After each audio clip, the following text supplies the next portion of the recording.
So again, good evening and welcome to the fall 2023 edition of What Can You Do with the English Major? So we'll start it off kind of simple and we'll ask questions to Professor Snodgrass and to Christiana as well about the publishing world and how you can kind of get into the publishing world as an English major, what options are out there for you, and possibly what you can do now to prepare yourself for that particular career. So we'll start with you, Professor Snodgrass. If you wouldn't mind, again, kind of introducing yourself and telling us a little bit about your tenure and how you got into the publishing world. Hi, so I'm Professor Snodgrass, and I am the co-director of Anhinga Press, and we are a national poetry press, independent press, and we're also a nonprofit 501c3, and I've been co-director for about 10 years now. And what we do is we publish books of poetry, full-length manuscripts, and we do 4 of those a year. 2 of them are contests, so one comes from California State University, Fresno. They have a poetry contest called the Philavine Prize, and we contract with them and we create a book for them. We also have our own poetry contest called the Anhinga Poetry Prize, and we publish that book, and then we do usually 2 other books a year. We're also doing a visual poetry series, so we're starting to move into the visual poetry realm, and that's a full length. And then we also do some chapbooks, so we have a chapbook contest. So it's quite a detailed, busy, can be difficult position I hold. And then I also wanted to introduce, because you guys didn't introduce Amber Lunderman, who is amazing and helps me on a regular daily basis get my stuff together. Amber actually works for Anhinga Press as a marketing assistant and a junior editor. And in a minute, we'll let her talk about what she does in her publishing journey, but she's also in a graduate program for not only creative writing, but publishing and editing. So she is one of our own FAMU grads in the English department. And so I think what you'll hear from her will be really interesting and revealing. And then we also have Christiana, who you know from the Lit Guild, and Christiana is actually an intern for us. So she does like book fulfillment and marketing, and she's got some really cool social media marketing ideas that have really been helpful. And so I know Amber. And so Christiana, maybe just tell you a couple things about what she does and what she wants to do in publishing. Okay. So yeah, I do that in addition to being a professor full-time, in addition to doing my own work and my own publications and my own life in visual poetry and poetry. I would like to know what you guys want to know instead of me sitting here talking. What do you guys want to know? What's I have a interesting couple to you? questions for you. Okay. So thanks for bringing Amber along. We definitely want to hear from her in a second. I know you got your MFA in poetry. So, and I know you probably had experience kind of trying to get published yourself. So how did you make that transition from being on one side to now helping on the side of publishing? Like what skills did you bring to the table for that? That's an interesting question. So in poetry, as you know, in academia, in our poetry world, service is very, very important. So I was raised in the MFA by some beautiful, beautiful professors, Maureen Seaton and Therese Svoboda and Denise DeHamel, and I was raised to serve. And you know, as a poet, we want to publish in good journals and magazines. And so figuring out how to publish your individual poems can be a long and difficult journey, but also a very rewarding one. But also when I was in the MFA program at University of Miami, I was an editor for our lit journal Men. And then it was called Mangrove. So I was able to kind of start figuring out what publishing was or what poetry publishing was. So it was really good. And I'll probably get back to this later, but it was really good to be in an academic program, English program, either undergraduate or graduate, and find that literary journal on campus and get to work, because that's going to be your in. And Christiana and certainly Amber will tell you about that too, because you know we have an amazing literary journal here Florida A&M University cake. Yeah, And and then so what happened is I got my job at FAMU about 18 years ago, and I met Rick Campbell. I don't know if you all remember Dr. Campbell. He worked here for years and years, and he's a poet. And he ran Anhinga Press since for probably like 20 or 30 years before I did it, because the press is about 50 years old, which is really rare in our business. Um, and so I started doing stuff for him, like editing and reading contest manuscripts and just getting myself in there. And then eventually he was retiring and he passed it on to me. So it was a big learning process. But what I would say is start with service, start finding any ins to any kind of literary magazine, any kind of editing, and even like book design, whatever you're good at, and really get in there, because that's how you're going to build yourself up, because it really is sort of like a learning process. It's not something where you just get a degree and then you go get a job. You got to kind of keep doing it and doing it and doing it from the beginning. okay. So, are there any particular skills that you would say to English majors that are like important in the publishing world? I know it's different levels and different sort of jobs kind of in the publishing world, but just in terms of being a publisher slash editor, what do you think are some of the most important skills? Management, time Management. management, period. Like I would say that's number one. And you can ask Amber too. But also being able to be a really thoughtful, fastidious, careful reader, learning how to be a reader. And this is something that I like to do in my first year courses, is showing students how to look at poetry and how to see it, right? So a different way of reading. So really learning how to be a good reader. And in all of your literature classes here, and even your creative writing classes, all that stuff that you read and all that work that you do and all those discussions that you have are really, really important. Another thing is learning how to be an editor.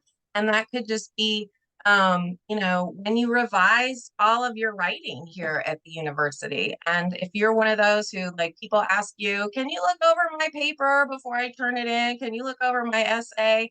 And that's what it is. So just practicing doing that. I would say, yeah, those are the best places to start. Okay.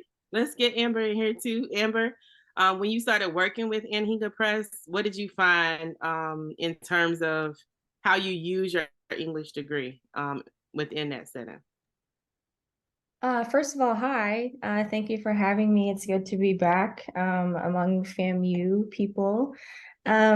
So when I started out with Anhinga, and actually now still, I, like Christine said, I am marketing assistant. I was intern, but what I did for the press was mostly marketing. So talking to poets, one of the things that I still do for them is interviewing poets, having to have really good communication skills, and then just being artistic. I have to design all of the Instagram posts for the interviews that I post on all of our social media. Yeah, just being able to read well, like Professor Snodgrass said, because I also do read the poetry manuscripts. So reading well, comprehending, and then having really good communication skills. Okay.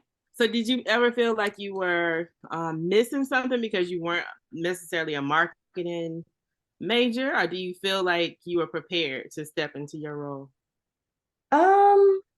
At the beginning, I did a little bit. I think maybe have some imposter syndrome when it came to the marketing side of the job. But I had really great teachers in Professor Snodgrass and also Lynn Knight, who is an editor for Anhinga. They taught me a lot. They taught me everything I needed to know. And I feel like at first it took me a little while to find my feet, but once I did, I became pretty confident in my position. So. Okay. And it sounds like you're developing skills that you can take to other jobs, right? If you were kind of more interested in the marketing, you can do that for kind of like any sort of like publication, but also beyond, right? Yeah, So you absolutely. feel like you're in a good set of skills. Yes, absolutely. Right. So let's get Christiana in here as well. So I know you were an intern. Are you still an intern? I'm not quite sure. Or was it last semester? Yes, ma'am. I'm still an intern, and I'm actually grateful for the opportunity, and I'm very thankful for Amber because I've been shadowing her because I went doing that. So like basically, literally like any help I need, I'll always like talk to her and stuff like that, and she gives like the best help and like simplifies it to the point where I can like understand it very thoroughly or whatnot. Yeah. So Yeah, what skills? Amber's the best. Amber's absolutely the best. She Yeah. keeps us all on track. She's got calm, patient, smooth personality, which is really helpful. And also, I know I'm interrupting, but sometime can we go back and talk about like Amber's grad school experience with publishing and editing? Yeah, Amber, can you tell us about that? Your grad program? Sure. Yeah, so I am at Rosemont College. It's a small college outside of Philadelphia, doing a publishing and creative writing double degree. So I'll have an MA and an MFA when I finish. I'm actually at the end of my first year. And yeah, it's been a really great experience so far. I've kind of learned that there are a lot more options for me within the publishing industry than I thought. Just a couple of things I jotted down. I took a role of the literary agent class last semester that was really interesting and not even something that I considered doing. But, you know, after I took the class, I was like, wow, okay, this is kind of cool. If you enjoy the business side of publishing, then that's like something that you could consider. Also, I got into publishing because I thought I wanted to be an editor, which I'm still very much considering. I took a mechanics of editing class my first semester, and it was just mostly copy editing. So, you know, editing line by line. And that was a really good experience too, a class that I liked a lot. And because of that class, I think Christine and Lynn have been able to trust me a little bit more with editing projects for Anhinga. So I've been dipping my toes in those waters as well. But yeah, just a lot of stuff that I've learned over the past year. So Okay, good. And we have a question from Michaela. She wants to know, I know we're going to do some questions later, but I think it's a good time to sort of insert it. What kinds of things do you do on a daily basis as an intern? And you kind of got into it a little bit. And this could be for Christiana or for Amber. Christiane, I'll let you go since I cut you off earlier. No, you good. So basically, like it'll be basically like I'll have a set of books or like chapbooks, or it could just be regular books too to like send off to the mail. And depending on if they're like the US or if they're like foreign countries, then it'll result. For instance, like with foreign countries, I'll have to go like get like a paper and like sign out like it's like a declaration form or not. Which can at first when I did it, it was very like confusing because I never did that before because on a regular basis, like if I was mailing something, it's usually like in the US. But again, asking Amber and Professor Snodgrass, I got accustomed to it and now I can do it like a little more easier than when I first did it. But yeah, basically that, and also like helping out like with the book storage and getting things like cleaned up and stuff. And like we have like a spreadsheet of the books. So like basically like adding counts of like the books or like just taking stuff out. And also like between me and Amber, we like split like the social media, so like Instagram, Twitter, and stuff with the graphics. Like she does like the interviews, and then like sometimes she'll do the post, and then sometimes I'll do the post, and then with Twitter. And then we also have our TikTok, which I like had started, and I plan on bringing some like new content to there because you know TikTok is very like trendy, and especially for like books and stuff, especially poetry, because I feel like poetry out of all like literary genres is probably like the most trendy because you know it's like shorter and you know it's for the aesthetic, if you will. So definitely like adding more ideas to that. But basically it's just my like day-to-day basis is just basically like shipping off books and then like helping with other stuff because I'm still an intern, so not like up there yet, but as I'm shadowing, I'm like learning to fulfill those positions. So yeah. And I'll just interject. I plan on letting Christiana start doing some of the interviews and, you know, handling the graphics and stuff herself. So in the coming months, she'll probably start taking over a little bit for me in that role. So It sounds like sort of intern or getting a job at a publishing press gives you the opportunity to draw on like different skills and develop different skills. It seems like marketing, social media production, interviews, oral history, right? So it seems like a really good space to kind of try out what you actually want to do with it, right, in the future. We did have another question from Shamoria for you, Amber. Are your classes online or in person? A combination, actually. So the publishing side of my degree is all online. The creative writing portion of my degree is in person, and it's always 1 day a week. The classes are 1 day a week, usually in the evening for like 3 hours, which can be daunting. But a lot of people doing advanced degrees maybe might be older, have children, families, other jobs. So schools try to cater to those type of people when they're like setting up grad school classes. So yeah, one night a week for 3 hours, and then the rest are online. Okay. And one more question for you. I know we are targeting you, but one more question. So after you finish your program, have you decided like what area of the publishing world you want to be in yet? I know you said you thought maybe it was going to be editing. It sounds like you're trying to sort of move away from that possibly. I honestly am still trying to figure it out. I definitely am leaning more towards the editing side. I actually just accepted a job editing a young adult manuscript novel, so I'm excited about that. But I also am really enjoying writing right now. So I might lean into that. Maybe I'll go the professor route. I've talked to Professor Snodgrass about that a little bit. That would mean more school. So something that I have to keep in mind. But yeah, I'm kind of still trying to find my feet within the program and what I want to do afterwards, but definitely leaning more towards the editing. Okay. All right. And then Professor Snodgrass, before we kind of move on to another question, how do other English majors get involved with the Anhinga Press in terms of being an intern? What's the Right. So, process? well, basically, we're gonna keep Christiana for a while, and she's got a couple more years.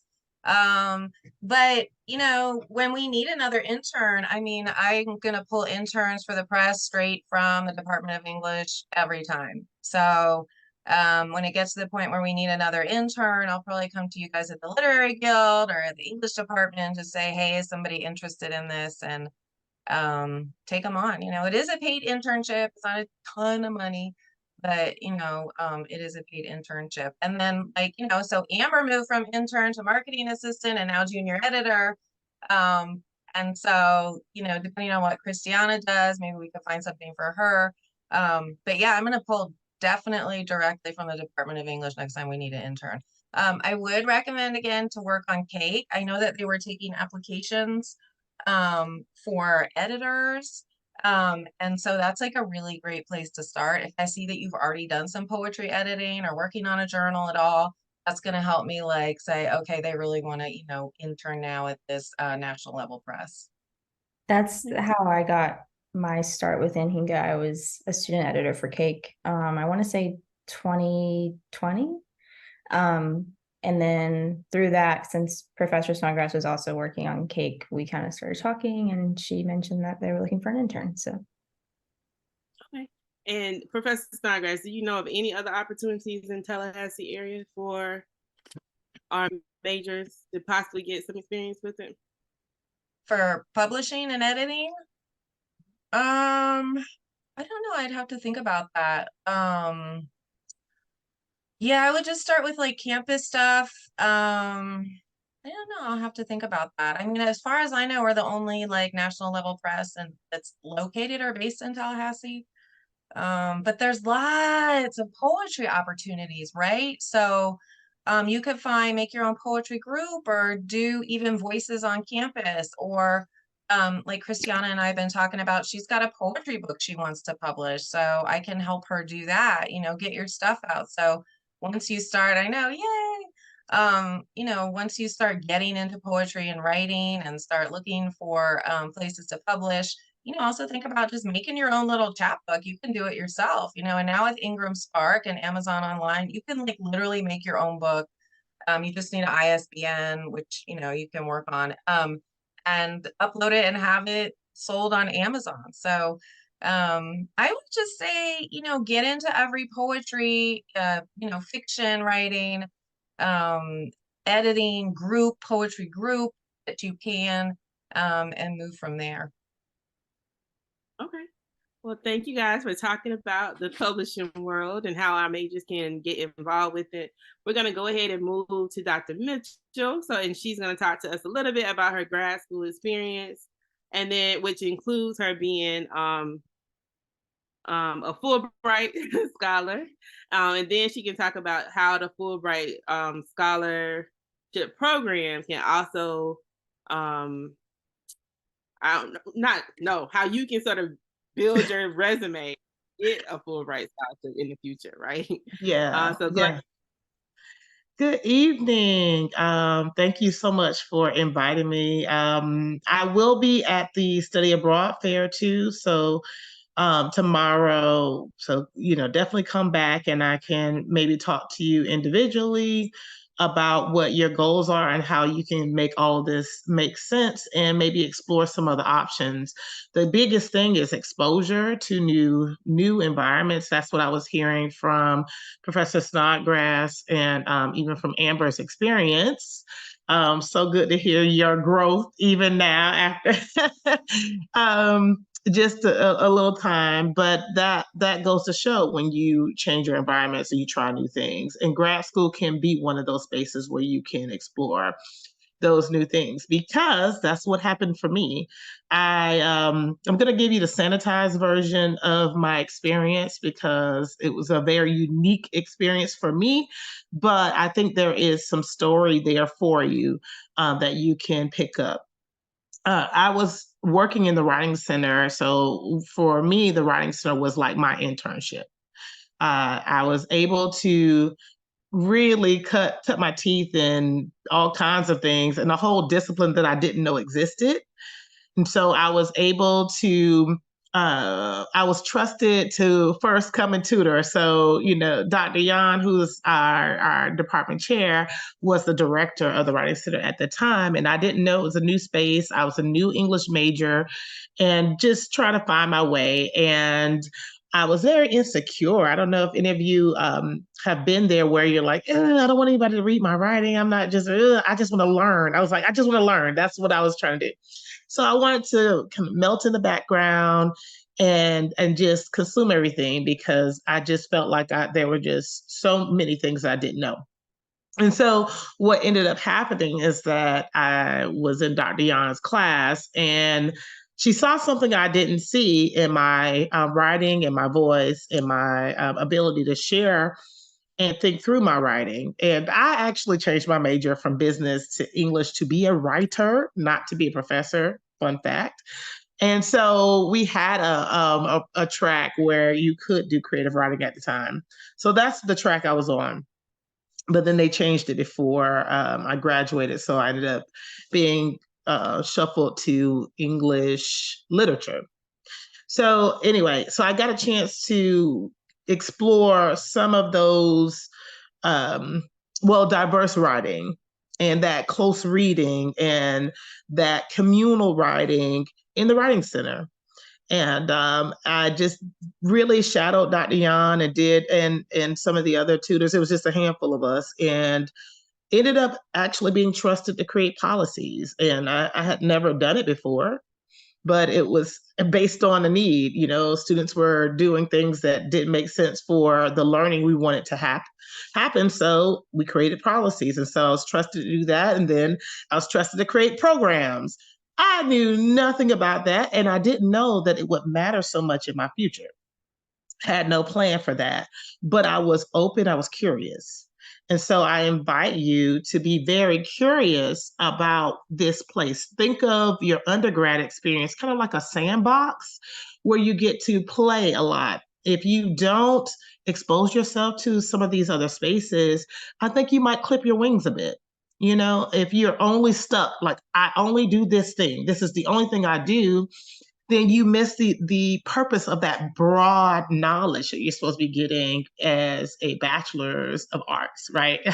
But when you get into your advanced degrees, you get to specialize a little more. So you get to focus a bit more. So don't get ahead of yourself. Make sure you play, you make room for play here. So anyway, that was my version of play, because I was a very serious person. And I got a chance to play with some other programming, some other opportunities. And then I went to a scholarship and grad workshop and got curious about fellowships. And so I learned about the McKnight Fellowship, but not enough, because I botched the application, y'all. Don't be like me, okay? So so I only applied to McKnight, and I forgot to apply to the graduate program. Womp womp, right? Well, what ended up happening is this very different and unique to me experience. So I'm not saying do this and then it'll all pan out, but I ended up getting admitted in the graduate program of my choice, the Rhetoric and Composition program, with my McKnight Fellowship application. Okay, so they took it, they investigated, looked up all my stuff, interviewed people who I work with to see what kind of person I was. Now, I'll tell you what else I was doing. I was taking on service projects, like Professor Snodgrass said. So there was a project in the Black Archives, and they needed someone to index. So I was indexing, had never indexed before, but they taught me what to do. You showed me how to do it, and I was working on it so I could put it in my personal statement that I was doing this big editing project. It was a part of a larger project, and that showed my seriousness, right? Like, I was exposing myself beyond my coursework to this area of writing across these different genres. So, you know, don't overlook those opportunities. So anyway, I went ahead, got admitted, and went through that process, blah, blah, blah, master's and PhD combined in one. So they created a program for me. By the time I got towards the end, I was introduced or reintroduced to Fulbright. Someone just kind of, you know, it's like, Kendra, have you considered it? I had traveled with the honors program as a bachelor student or undergrad student. And then I came back with my master's and traveled with FAMU again. And so I was curious. That was the second time, was my first time to Africa, but I went to Ghana, and I was like, how can I get back? How can I get back? And I'm always looking for who can pay for it. I don't know if you don't if you don't have that mindset, you are really, you know, you're missing some opportunities. And so I was looking for how I could marry my curiosity with someone else's finances, right?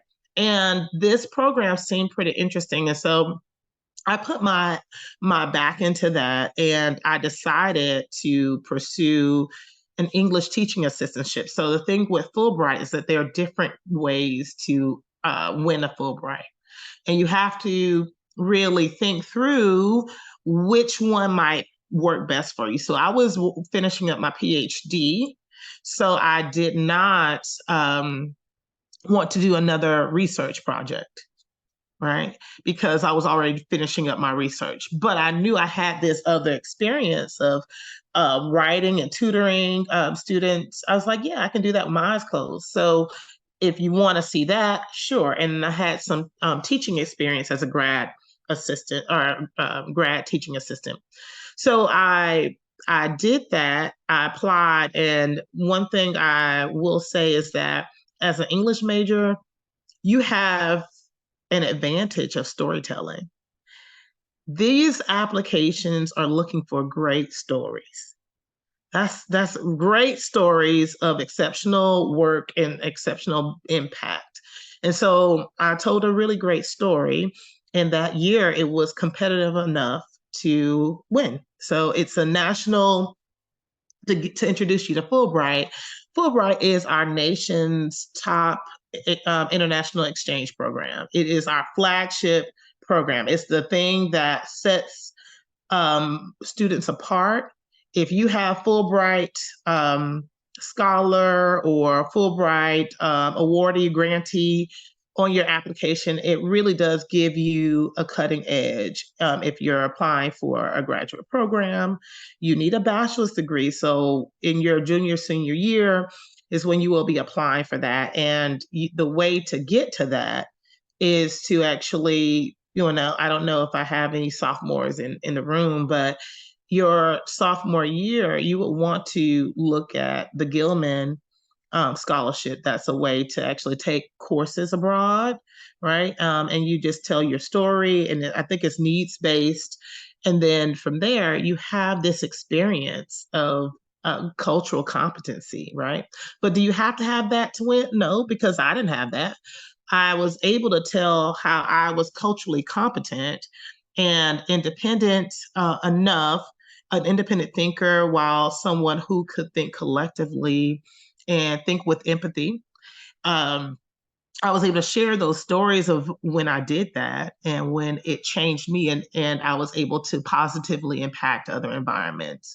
And that's exactly, as an advisor, what they're looking for. Like, I'm looking for those things in the applicants, right? Students who are able to see that the value of learning from other people who are not like themselves, right? So, interject, Kendra. So yeah. they're able to apply in their junior, senior year to be so you just have, once you are awarded the grant, you have to have your bachelor's degree. You don't have to be done with school before you apply. So like this cycle, those who are applying, for instance, I have one student who is applying in this cycle. This is the year 2023, but it's not awarded till the next year. Okay. So he'll have his bachelor's degree. If he wins, he will be eligible. Does that make sense? It's a little mind game, but like the pace of it is that you apply in October, mid-October, and then you get your announcements in the early to mid-spring, and that's usually like to let you know if you're a semifinalist, and then they let you know if you're a finalist by the end of spring. Like with other scholarships, they tend to let you know in March and April. So anywhere from January to May, you can be finding out whether or not you're a Fulbrighter. And this is because different countries have different processes, right? So, and then after that, there's a quiet period because those applicants are preparing to leave. Some leave in that fall, and some leave in the following spring. And so it's just paced like that. So yeah, you would want to, you can start asking questions in your junior year, definitely talking to me, and we can be mapping out your game plan. Like, do you want to try to pursue a graduate program internationally? I had a student I was working with, she's a fine arts major, and I think she might be, I don't think she's an English minor. She might be an English minor. And we were working on the application, but she didn't feel confident enough to put her exhibition out because she was just putting her exhibition together this semester, right? So she wants to wait to the next cycle, right? But that was after we did some coaching, we talked about it, we looked at different countries, and she learned what each of them took. Yes, Haley. Yeah, it was Haley. Our Haley, right? Go check out her exhibition. It's in the Fine Arts Gallery.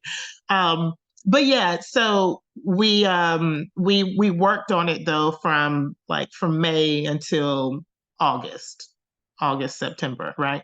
So you'll be working with me and the team, and that means the FAMU campus community, and we have a committee that will be your readers. We'll also partner with your mentors, so people who are in your particular areas, to help guide you and coach you, so that the whole community is there to support you, to put you forward. And what I have to do, the more I make you aware of the possibilities with Fulbright, the more that you actually can believe that they're looking for you You are the people, the faces that they want to see because they are trying to diversify. We just were recognized as one of the HBCU institutional leaders because of the activity that we have on our campus. And the more activity we have, the more, this is kind of like your honorable mention, kind of like, oh, you know, great, you're building up because we have such a deficit, right? We are so underrepresented. But once we actually get the engines running and people understand that, hey, when I come to FAMU, another way to advance my professional opportunities is to become a global citizen in this way, then we can actually compete with other schools and actually be recognized as, you know, the top producers, which actually boosts our university ranking nationally. So there. No, go ahead. Go ahead. Oh, okay. So would you recommend them to wait until they're in between junior senior year to apply, or should they apply multiple times? Well, you can apply multiple times. That is actually the better you'll get, but I recommend starting with me. So, well, first of all, starting with the website, I'll type it in the chat. This website will give you, and let me make sure I got it right. They created a quick website. Oh Lord, .org. Let's see if this works. That may not be it. I just checked it. Let me see. It's not US. It's Fulbright Programs, Kendra. Okay, FulbrightPrograms.org. That's the one. It's the second one, so ignore the first one. So just take a look at generally what is offered by Fulbright, and they give you a nice little overview of why you would pick Fulbright. You know, our Nobel Prize winners are typically Fulbrighters. You know, our top leaders in our country and globally, these are the people who are the movers and the shakers. Not only them, but they usually come from this bunch, you know. So if you're interested in making a larger impact, you don't have to. But if you want your writing to go further, if you want to make policy changes, if you're curious about any of those things, I would just encourage you to become more curious about the Fulbright. Because when I was there, you know, kind of like my experience in the Writing Center, I was able to kind of have carte blanche, you know, like, hey, if it's missing, create it. Fulbright they gave me that opportunity. The schools were like, yeah, you want to go and build a program over here? Go for it. You are curious about this? Yeah, you're a Fulbrighter. They trust you with so much, and you have so much access to the embassy. Well, at least I did in this particular country. And so you'll have that kind of support, and they expect you to serve. You serve globally, you're sharing, you are a lowercase ambassador, not capital, right? So there are some perks, there are definitely some perks there, but you are a cultural ambassador. So they want to show the diversity of the US as much as possible, because Fulbright is the program that was developed in the mid to late 40s to help reduce the amount of wars we have. This is our way of learning about other countries, okay? You know, it's like, okay, we could go blow you up, or we could send some representatives over here to maybe have other conversations, informed, educational conversations, teach us some of the things you do, why you do it. So I spent a lot of time not only in the classroom talking about, well, they had me teaching in education, which was a whole other thing, and communications, and I taught all kinds of things. I taught educational theory, and I was just like, this is so interesting. You know, I took that one grad course. Okay, time to put it to work. But, you know, because they trust that you are educated, they expect you to go above and beyond because you're a Fulbrighter. There's nothing. So if you're not really interested in that kind of, if that's not your thing, then okay, I can understand that. But the trade-off, were you saying something? I was saying, can you mention what country you were in? I did I don't not think even say it. Oh my gosh. Okay, I was selected to go to South Africa. So I taught in South Africa for 9 months. So I lived there, built community there. I still have community there.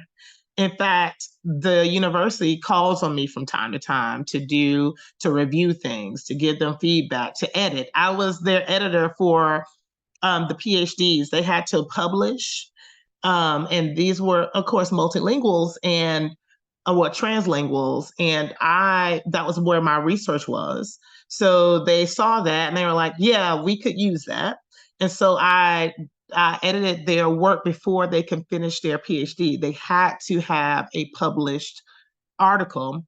And so I was able to come in and help them. And then their advisors saw that I was so good. They were like, can you help us with our publications? So I was doing that kind of service there. And I wanted that exposure. I was able to go to linguistics conferences. My mentor took me with her and exposed me to another world. I was exposed to K-12 world and really just mentorship. And I actually developed a nonprofit out of it. It was work that I wasn't able to finish there that I really wanted to continue. And it was in 2016. So I think we all know what was going on around that time. And so, they could not fund what I was trying to do at the time because they didn't know how the presidency would go. And so, so I just took it back with me. But it was just really, it was an eye-opening thing for me. I never really pegged myself. I'm an organic leader. I lead just kind of by default. If something needs to be done, I'll do it. But there, I had to wake up and do some other kind of leadership skills. So there were some dormant skills that I did not really implement. And I'm a pretty active person, but it really awakened something in me. And I think that it really changed my purview, changed how I teach, what I value in my writing, and just in overall. So yeah, those are my graduate experiences, the sanitized version, and my Fulbright. right. I know you have to leave a little bit, so we are going to open it up for questions.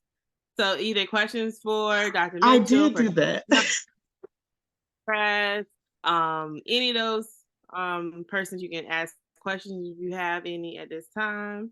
We know she needs to leave, but she's also, you said you're going to be at something tomorrow? Yeah, I'll be at the Study Abroad Fair. So if you are interested, curious, I took my history English language courses to the Tallahassee, Africa, as a cultural experience to kind of share in what I did, and we did some research on the things that I experienced there. So yeah, I'm also happy to talk about my experiences at length outside of now because it's a lot. It's a lot. But I would love to share. Is the Study Abroad thing tomorrow?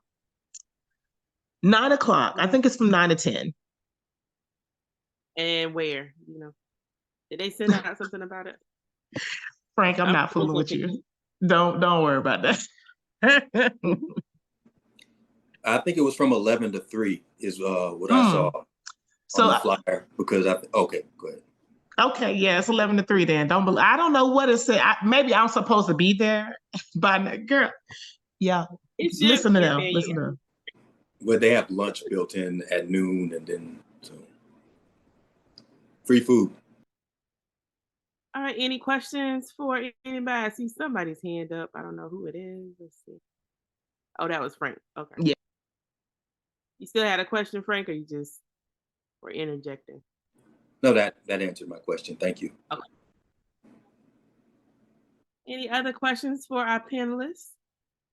It seems like the common thread for everyone is to play, right? To volunteer, to get involved. It seems like that's something that Professor Snodgrass mentioned and Dr. Mitchell as well. Use your opportunities around you. I have no questions. All right, so we will close it out. Michaela, you have anything to add? Any announcements for the guild? Yes, I just wanted to say thank you to our panelists again.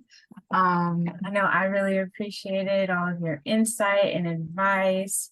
And I'm looking forward to playing a little bit more and like getting exposed to more things in the fields that I'm interested in. And just for the guild as a whole, this is like a busy week for us. So we had our event today, and then on Thursday we have the first meeting of the Cover to Cover book club.